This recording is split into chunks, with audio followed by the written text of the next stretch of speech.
আগামী ত্রয়োদশ সংসদ সদস্য নির্বাচনকে সামনে রেখে আমাদের মুহতারাম আমিরে জামাত ঘোষণা দিয়েছিলেন যে আমরা বৃহত্তর প্রয়োজন হলে আমার আসল স্যাক্রিফাইস করার মধ্য দিয়ে আমাদের স্যাক্রিফাইসের ইতিহাস দৃষ্টান্ত স্থাপন করা হবে। এরই ধারাবাহিকতায় আজকে আমরা হবিগঞ্জ 4 আসনে প্রার্থীর পরিবর্তন এসেছে। বাংলাদেশ জামাত ইসলামীর পক্ষ থেকে এখানে এই 4 আসনে, হবিগঞ্জ 4 আসনে বাংলাদেশ জামাত ইসলামী মনোনীত এমপি প্রার্থী ছিলেন আমাদের সম্মানিত মুহতারাম জেলা আমির কাজী মখলুসুর রহমান সাহেব। এখানে তিনি উপস্থিত রয়েছেন। আজকের এই প্রার্থী পরিবর্তনকে সামনে নিয়ে হবিগঞ্জ জেলা জামাতের শুরা বৈঠক প্রথম হয়েছে। তারপরে হবিগঞ্জ 4 আসনের সকল রুকন মানে সদস্যদের নিয়ে একটা সমাবেশ হয়েছে। এখানে প্রধান অতিথি হিসেবে উপস্থিত ছিলেন আমাদের কেন্দ্রীয় সহকারী সেক্রেটারি জেনারেল, সিলেটের কৃতি সন্তান, সিলেট মহানগর জামাতের সাবেক আমির, সাবেক ইসলামী ছাত্র শিবিরের কেন্দ্রীয় সভাপতি জনাব এহসানুল মাহবুব জুবায়ের, তিনি এখানে উপস্থিত রয়েছেন। আমরা বিশ্বাস করি যে মজলুমানের একটা প্রতিকৃত সাংবাদিকরা সাংঘাতিকভাবে নির্যাতিত হয়েছেন বিগত স্বৈরাচারের আমলে। বিগত ফেসিবাদের 16 বছরে এই নির্যাতিত সাংবাদিকের একটা প্রতীক হিসাবে চিহ্নিত হয়েছিলেন সম্মানিত আমাদের প্রিয় ভাই ওলিউল্লাহ নুমান। তাকে আজকে হবিগঞ্জ 4 আসন থেকে আগামী দিনে জামাত ইসলামীর নমিনি হিসাবে, এমপি ক্যান্ডিডেট হিসাবে ডিক্লেয়ার দেওয়া হয়েছে। এই পর্যায়ে আমাদের হবিগঞ্জ 4 আসন তথা হবিগঞ্জ তথা সারা বাংলাদেশ এবং প্রবাসে যারা আমাদের দেশবাসী বসবাস করছেন তাদের উদ্দেশ্যে গুরুত্বপূর্ণ মেসেজ নিয়ে, কথা নিয়ে, কমিটমেন্ট নিয়ে কথা বলবেন আমাদের সম্মানিত শ্রদ্ধেয় ভাই জনাব ওলিউল্লাহ নুমান। আজকে বৈঠকের মাধ্যমে আমাকে যে গুরু দায়িত্ব এবং যে চ্যালেঞ্জ আমার সামনে দেওয়া হয়েছে, সেই চ্যালেঞ্জ আমি আমার শ্রদ্ধেয় শিক্ষক সহ এখানে যারা নেতৃবৃন্দ আছেন সবার সহযোগিতা নিয়ে আমি এই চ্যালেঞ্জ মোকাবেলা করার জন্য প্রস্তুত আছি। ইনশাল্লাহ আগামী এই যে নির্বাচন, এই নির্বাচনে সবাই যারা আছেন আপনারা আমাদেরকে সহযোগিতা করবেন এবং আগামী দিনের যে এই যে নতুন বাংলাদেশ গড়ার যে একটা প্রতিশ্রুতি, মাধবপুর সোনারঘাটের যে সমস্যাগুলো আছে সেই সমস্যাগুলো আমরা চিহ্নিত করে সেই সমস্যাগুলো মোকাবেলা করার জন্য, সেই সমস্যাগুলো সমাধানের জন্য সবাইকে নিয়ে আমরা যাতে চেষ্টা করতে পারি এবং সবার চেষ্টার মাধ্যমে আশা করি মাধবপুর সোনারঘাটের সমস্যাই শুধু নয়, একাধারে পর্যায়ক্রমে বাংলাদেশ জামাত ইসলামী যদি ক্ষমতায় যায় বাংলাদেশের সকল সমস্যার ইনশাল্লাহ সুষ্ঠু সমাধান হবে। কারণ বাংলাদেশের সমস্যার মূল অন্যতম একটি কারণ হচ্ছে দুর্নীতি। বাংলাদেশে আপনারা জানেন যত প্রকল্প বাস্তবায়ন হয় সেই প্রকল্পের অর্ধেকের বেশি টাকা খরচ হয়ে যায় দুর্নীতির পেছনে। যদি সুষ্ঠুভাবে এই টাকাগুলো ব্যয় হয় বাংলাদেশ কখনো অনুন্নত দেশ থাকতে পারে না। বাংলাদেশের এগিয়ে না যাওয়ার পিছনে অন্যতম একটি কারণ হচ্ছে দুর্নীতি এবং চাঁদাবাজি। এসব যদি বন্ধ করতে হয় এবং যদি বাংলাদেশকে উন্নয়নের দিকে নিয়ে যেতে হয়, বাংলাদেশকে যদি একটু সুন্দর বাংলাদেশ হিসেবে দেখতে চান, তাহলে দাঁড়িপাল্লা হচ্ছে আগামী দিনের একটা উন্নয়নের প্রতীক হিসাবে থাকবে আগামী নির্বাচনে। এবং বিশেষ করে চুনারঘাট মাধবপুরে আমাদের যে সমস্যাগুলো আছে এখানে, এবং আমাদের এখানে সংখ্যালঘু আছে এবং চা শ্রমিক আছে, আমাদের শাহবাগান অধ্যুষিত এলাকা, চা শ্রমিকদের সমস্যার কোনো অন্ত নাই। অতীতের সরকারগুলো চা শ্রমিকদের নিয়ে তেমন কোনো প্রজেক্ট গ্রহণ করে নাই। আমরা যদি ইনশাল্লাহ দায়িত্ব পাই, আমাদের যদি আল্লাহ তৌফিক দেয়, তাহলে চা শ্রমিকদের যে সমস্যা আছে বাংলাদেশ এখানে ইন্ডাস্ট্রিয়াল এরিয়া হিসেবে গড়ে উঠছে। আমি মনে করি শ্রমিকদের ন্যায্য মজুরি আদায়ের জন্য, শ্রমিকরা যাতে কাজ করে ন্যায্য মজুরি পান, অন্যান্য জায়গায় যেভাবে মজুরি নির্ধারণ করা হয় সরকারের নির্ধারিত মজুরি সহ ন্যায্য মজুরি যাতে পান, সেই জন্য আমরা ইনশাল্লাহ আমাদের পক্ষ থেকে সর্বাত্মক চেষ্টা চালাবো সবাইকে সঙ্গে নিয়ে। এবং চা শ্রমিকদের যত সমস্যা আছে এই সমস্যা সমাধানের জন্য আমরা তাদেরকে সাথে কথা বলে তাদের সমস্যাগুলো শুনে আমরা সেগুলো বাস্তবায়নের জন্য সঠিক পথে যেন সেগুলো বাস্তবায়িত হয়, তাদের জন্য যে বরাদ্দ আসে সেই বরাদ্দগুলো যেন সঠিক পথে ব্যয় হয়, সেটার জন্য আমাদের সর্বাত্মক চেষ্টা থাকবে। জানেন, আমি আমার সাংবাদিকতা জীবনে আমি অনেক রিস্ক নিয়েছি। আমার শুধু এটা দেশের জন্য, আমি বাংলাদেশের জন্য কাজ করার জন্য আমার একটা প্রতিশ্রুতি ছিল। আমি কিন্তু অনেক আর্থিকভাবে যদি আমি চেষ্টা করতাম আমি অনেক টাকা হতে পারতাম, আমার অনেক সুযোগ ছিল। কিন্তু আল্লাহর রহমতে আমি সেদিকে খেয়াল না করে আমি বাংলাদেশের মানুষের জন্য, দেশের স্বাধীনতা সার্বভৌমত্বের জন্য, ইনসাফ প্রতিষ্ঠার জন্য আমি লড়াই করেছি। আমার লড়াইটা ছিল ইনসাফ প্রতিষ্ঠার লড়াই।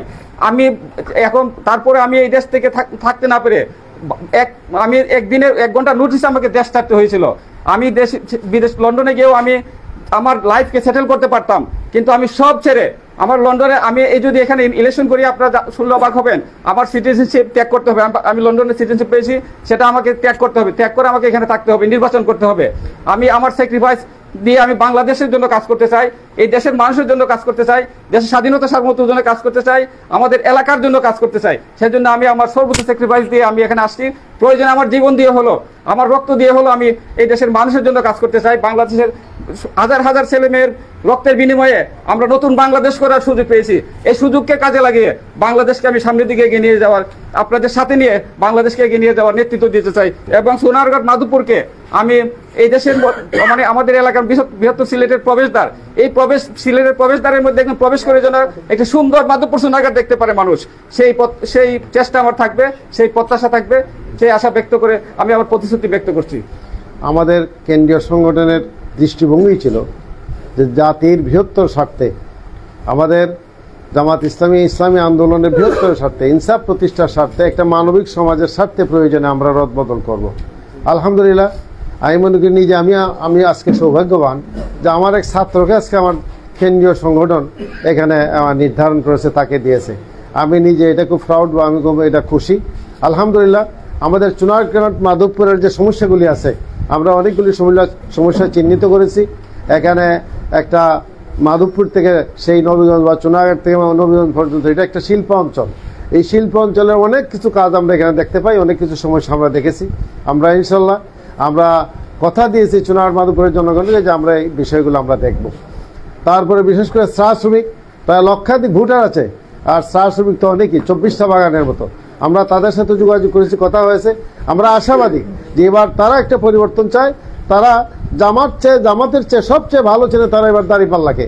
আমি আশা করি তারা এবার দাঁড়িপাল্লাকে ভোট দেবে এবং দাঁড়িপাল্লাকে বিজয় যদি করতে পারে, আমার এই অলিউল্লাহ নোমান সাহেবের মাধ্যমে যদি করতে পারে, আমি আশা করি যে আমরাও এই উন্নয়নের শরিক হব। চুনারঘাট এবং মাধবপুরে আমরা সেই সহযোগিতা করব এবং হবিগঞ্জ সহ বিশেষ করে চুনারঘাট মাধবপুরের উন্নয়নকে আমরা ত্বরান্বিত করার চেষ্টা করব ইনশাল্লাহ। আমি আমার পক্ষ থেকে উদাত্ত আহ্বান জানাবো যে আপনারা সবাই আমার সাথে থাকলে যেভাবে আপনারা কাজ করতে সময় দিতেন, ঠিক এমনিভাবে সেই অলিউল্লাহ নোমান সাহেবকে আপনারা সেই তার পক্ষে কাজ করবেন, সময় দিবেন। আমাকে দিয়ে যেমন এই সমাজ বা এই দেশের পরিবর্তন হবে, চুনারঘাট মাধবপুরের পরিবর্তন হবে। আমরা আশা রাখি যে দাঁড়িপাল্লায় ভোট করে অলিউল্লাহ নোমান সাহেব যদি পাশ করে, অবশ্যই চুনারঘাট মাধবপুরের উন্নয়নে উনি কাজ করবে। আলহামদুলিল্লাহ, আপনারা জানেন যে বাংলাদেশ জামাত ইসলামী যে 300 আসনে প্রাথমিকভাবে মনোনয়ন দিয়েছিল, আমরা বলেছিলাম যে আমরা নতুন বাংলাদেশ গড়ার জন্য আমরা চেষ্টা করে যাচ্ছি। সেই চেষ্টার অংশ হিসাবে আমরা ইতিমধ্যেই আরো কয়েকটি রাজনৈতিক দলের সাথে আমাদের আলোচনা চলছে। তারপরে বিভিন্ন পেশাজীবী বিশিষ্ট ব্যক্তি এবং অন্যান্য ধর্মেরও আমরা ইনশাল্লাহ প্রতিনিধি জাতীয় সংসদে দেখতে চাই। জামাত ইসলামী তাদেরকে সম্মান এবং মর্যাদার সাথে আগামী বাংলাদেশ গড়ার ক্ষেত্রে জাতীয় সংসদের সদস্য করার জন্য আমরা কাজ করে যাচ্ছি। এই ধারাবাহিকতায় আজকে আমরা বাংলাদেশ জামাত ইসলামীর সিদ্ধান্ত অনুযায়ী বিশিষ্ট সাংবাদিক, মজলুম সাংবাদিক আল্লামা দেলাওয়ার হোসেন সাঈদী রাহিমাহুল্লাহর মামলার স্কাইপি কেলেঙ্কারির যিনি নেতৃত্ব দিয়েছেন, জাতির সামনে এই স্কাইপি কেলেঙ্কারিকে নিয়ে এসেছেন, দুনিয়াবাসীর সামনে যিনি নিয়ে এসেছেন, আপনাদের এই এলাকারই কৃতি সন্তান ভাই অলিউল্লাহ নোমান, আমরা আজকে তাকে এখানে দাঁড়িপাল্লার পক্ষে, জামাত ইসলামীর পক্ষে আগামী নির্বাচনে আমরা তাকে এখানে মনোনয়ন ঘোষণা করেছি। এই গুরুত্বপূর্ণ এলাকাটি ব্যবসা অধ্যুষিত, হাজার হাজার কোটি টাকার বিনিয়োগ এখানে আছে, অনেক বড় বড় ইন্ডাস্ট্রি এখানে আছে, অনেকগুলো গুরুত্বপূর্ণ চা বাগান সহ প্রাকৃতিক সৌন্দর্য এবং অনেক গুরুত্বপূর্ণ ব্যক্তির পদচারণায় মুখরিত। আমাদের সিলেট বিভাগের প্রবেশদ্বার হচ্ছে এই এলাকাটি। সব দিক বিবেচনায় এই গুরুত্বপূর্ণ তাৎপর্যবহ এই এলাকায় আমরা একজন সাংবাদিককে শুধু দেইনি, তিনি একজন মজলুম ব্যক্তি, তিনি বাংলাদেশের সাংবাদিকতার জগতের একজন উজ্জ্বল নক্ষত্র, যিনি দীর্ঘদিন কারাবরণ করেছেন। বিশেষ করে বাংলাদেশের সাংবাদিকদের, সাধারণ মানুষদের পাশাপাশি রাজনৈতিক দলের পাশাপাশি সাংবাদিকদের যে বিরাট অবদান ছিল ফেসিবাদের বিরুদ্ধে আন্দোলনে, আমরা এর প্রতীক হিসাবে একজন ভাইকে আমরা এখানে দিয়েছি। আমি মনে করি যে এলাকাবাসীর জন্য নিঃসন্দেহে এটি গৌরবের।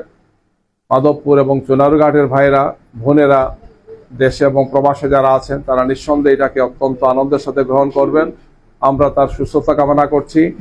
আপনাদের সবাইকে নিয়ে তিনি এই গুরুত্বপূর্ণ আসনটিকে ইনসাফের পক্ষে, মজলুমের পক্ষে তিনি দেশবাসীর জন্য তিনি উপহার দেবেন ইনশাআল্লাহ। এই আসনে আমাদের জেলা আমির সাহেব কাজী মখলিসুর রহমান সাহেব কাজ করেছেন।